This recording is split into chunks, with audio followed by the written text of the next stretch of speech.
Yeehaw! Hey, my name's Pat. We are with Making RV and Beach Memories. Hey, today we're sort of kicking through the, kicking through the trailers here. We're going to talk about packing storage. Whether you got a fifth wheel or a travel trailer, what are you going to take? What are you going to do? Or are we camping for the weekend? Or are you just going on a week, maybe a 2-week vacation?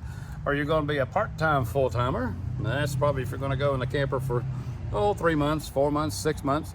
Maybe you're going to be a full-timer. We did that. So you got to figure out, what are we going to take now? What am I going to need?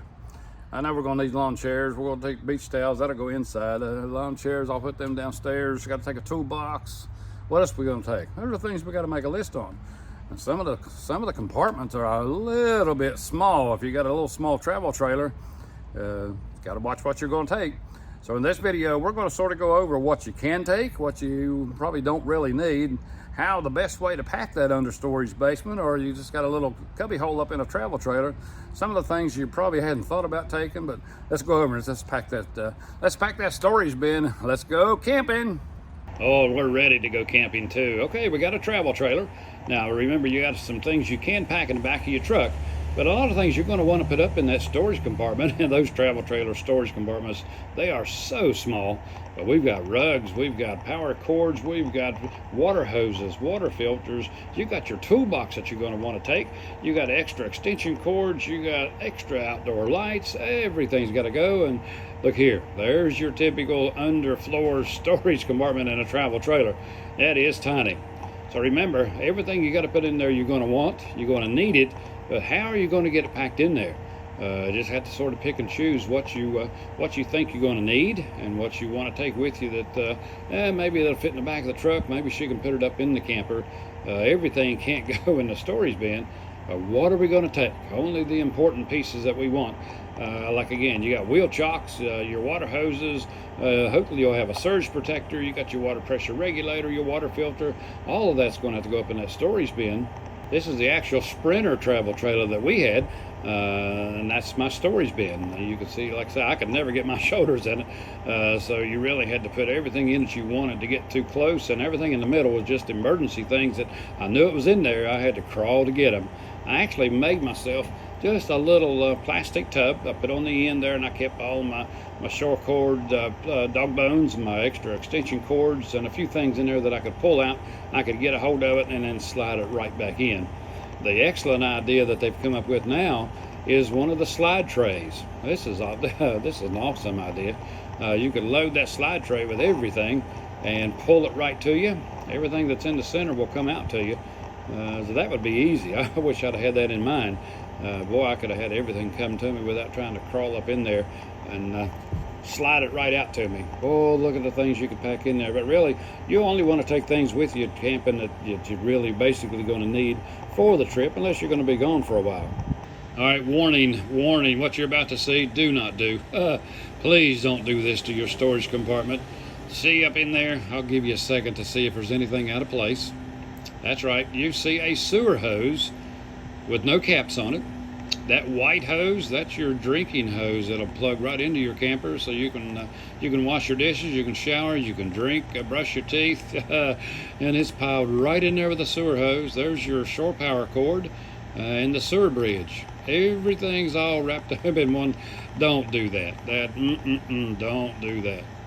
Easy way to store your sewer hose, and I just made me a sewer tube. It's actually a piece of 5-inch fence post that you can get at any home improvement store. Found a piece of plastic rain gutter, put a handle on the end, put my sewer hose right into the tray so it slides out, mounted it right beside my sewer dump on the camper, so when I pull it right out of the tray, boom, it's 6 inches away from where I'm going to connect it up. I tilted it about 1 inch so I can wash it while it's in the tray, and then the water will run right back out. Sort of neat and clean. Also remember, always wear rubber gloves when you're handling your sewer hose all the time. But that would just it just slides right in. You close the door and boom, your sewer tube is taken care of. If you don't want to go to that much trouble, that's the tubes that when I got them started. Like I said, I just bought the 5-inch fence post from the home improvement store, and I painted it black, put a hinge on it, and just mounted it I just mounted mine right up under the camper. I had it on, actually I put it on my fifth wheel. There it is on my first travel trailer. I just mounted it long ways right beside the sewer dump. Super easy to do. You slide your sewer hose right out, use it, clean it, rinse it, slide it right back in, and boom, you're done with it, and you're not slamming it in there. Here on this one, I mounted that one under my fifth wheel, so I just bolted it on the frame on both sides of the camper. Easy peasy deal to do. Any of you can do that. That gets your sewer hose down and out of the way. Here's an idea. You can take the same 5-inch fence post and just put it right on top of the bumper. That way it's stored out of the way. You can just put your little cap on the ends of it, and that's a good way to store it there too.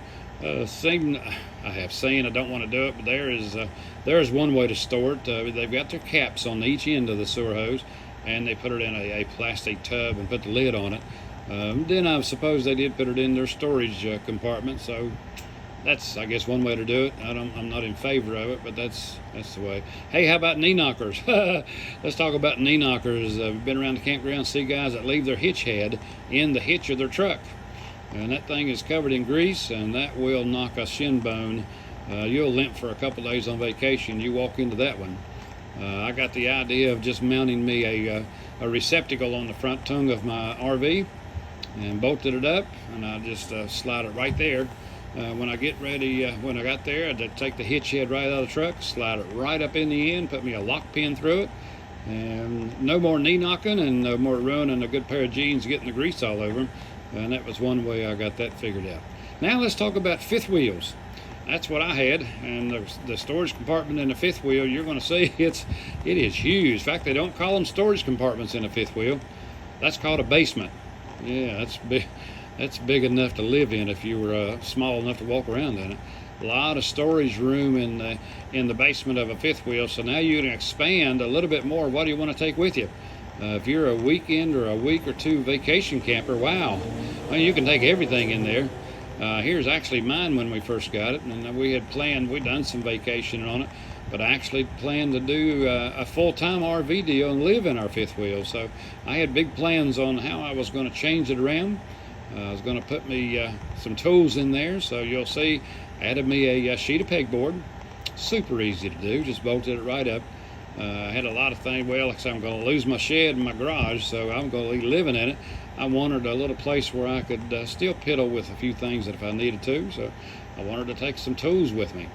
The sheet of pegboard in there gave me a lot of room, and you can see I had a little bit of a variety, and this is just for starters. I expanded a little bit on that one, and you'll also see another important part there. I did put me a fire extinguisher on both sides. I always wanted to be safe with fire extinguishers. Well, you never know. You never know when that thing is going to be coming in handy. Next, and the biggest thing I added was, like you saw earlier in that little travel trailer, well, I added the big wide slide tray for my fifth wheel. And boy, I did. You can see there, of course, now remember, I'm going full-timing, so I'm going to be living out of it. But boy, I could load it up. It would hold up to 500 pounds. I had water hoses, I had my tent stakes, all my tools, my wheel chocks, my blocks. I had everything on that slide tray, and it all came to me. I didn't have to worry about crawling up inside the basement of the RV to get any of the pieces that I needed. There's my toolbox. Carried about every tool that I would need there. I had all kinds of little tool bins. Eventually you'll see that I added me a little potbelly air compressor, because you never know when you're going to need to air up the tires on the RV. My fifth wheel pin had a airbag on it, and bicycles need air too. Also, in addition to with a fifth wheel, hey, look at that. That front storage that you got, you can always add things in the front storage compartment. It's a little bit of extra storage. Of course, you don't get that with a travel trailer, so fifth wheel had a little bit of an advantage. I actually ordered my fifth wheel with a generator, so I lost a little bit of space up in the front, but I wanted the generator just in case we were out boondocking somewhere and I needed some power. You'll see I've got my rugs there, and I got a couple of storage bins there with a lot of utensils that for everyday living. But boy, that little generator sure came in handy in a few places that I wanted to catch a little Judge Judy and Andrew Griffith reruns on my TV. Sure was a handy way to keep it all packed up. Here's one. I guess he didn't need a whole lot to take with him because he wasn't wasn't very organized, but he had the extra room. If you don't need it, then you can just put anything you need up front. The fifth wheel had a little bit of an advantage over the travel trailer, having a little bit of extra front storage on it. Now here's a typical travel trailer, and I want to go over, we were talking about the sewer hose earlier. I do want to tell you, you might want to carry an extra sewer hose and an extra water hose. The extra 25-foot water hose is going to come in handy a lot of places. Here's a fairly standard travel trailer. What I like about this one, it does have the sewer dump behind the axles, along with the power cord, because for some reason, most typical campgrounds, your sewer dump and your shore power hookup is at the rear part of the campground. And if you want to stretch, out a mile-long sewer hose, try having a sewer dump, which I have had, in front of the axle. Here's one that's got the city water. It's in the front, and that's why I say you might want to always carry an extra 25-foot water hose.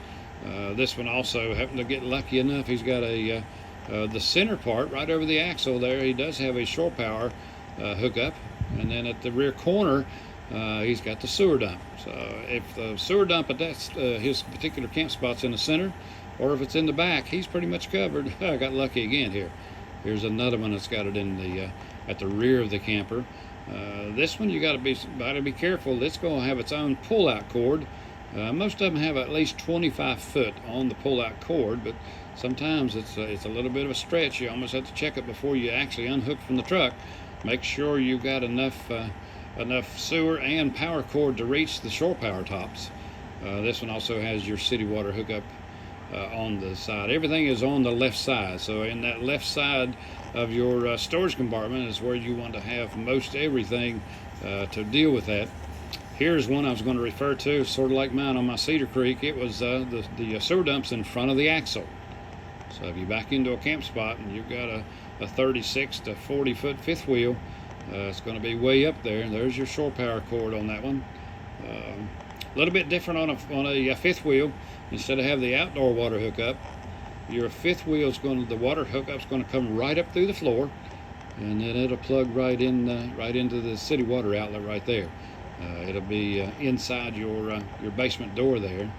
It's a little bit out of the way, so it's pretty convenient there. But again, that sewer hose being in front of the axle, you always want to make sure you've got an extra sewer hose with you, because it can sort of bite you sometime. That one with it being there, and of course your sewer bridge will help you. Here's one I run into. That's my Sprinter, and you can see I was 30, 40 feet away. I hadn't have an extra sewer hose with me, or I'd have been out shopping for one. That was a long way for it to run before it dropped in the ground. Luckily I did have one, and it sort of bailed me out. But you never know where you're going to run into that you're going to need it. And I really hate the RVs with the double dumps. This poor guy's got a front dump, probably for the front galley and a shower. The rear dump's probably for a rear bath and the black tank. Hey, how was that? I enjoyed the video. Hey, you never know when you're going to go camping, what you're going to need to take with you. I never did know. I always packed too much. Glenna always fussed. You're taking everything but the kitchen sink. And I did. But anybody on the campground needed anything, I come yelling at Pat, because I probably had it packed in there. Even with my travel trailer with that small storage compartment, I had everything in there I needed. And you saw when I went full-time, and you didn't think you had a storage building? Boy, I had my basement packed about as full as you can get it. I know I'm a little pack rat, huh? Can't help it. I never know when I'm going to need something, and I want to make sure I've got it with me. I'm glad you stuck with me through the whole video, and hope you learned something. Maybe that'll help you a little bit when you get ready to pack either your travel trailer, your pop-up, or maybe your big fifth wheel, or even that motorhome. Man, those motorhomes have a lot of doors under there, and you can pack a lot of stuff. I did. But I hope it helped you a little bit. If you didn't subscribe, you can click on that little button there. Join our little Making RVs and Beach Memory family there and follow along. It'll ding you every time I post a new video. Click that little like button right there. I love to see everybody's liking my videos, because it gives me something to do, and knowing that you're watching and enjoying them, it really makes me feel good too. And leave me a comment. Let me know how you're doing your storage. What kind of camper do you have? And did it help you a little bit? Or maybe you got an idea that I didn't post. You may have a better idea than I have. So I'd love to hear from you. So leave me a comment there and let me let me know you're enjoying the videos. I really need a good boost in there. We're shooting for 1,000 subscribers, and thanks to you guys, I'm clawing my way right up there. So thanks for watching. Again, my name's Pat. My lovely wife Glenna. We will always tell you, I hope God blesses every one of you. Thank you now.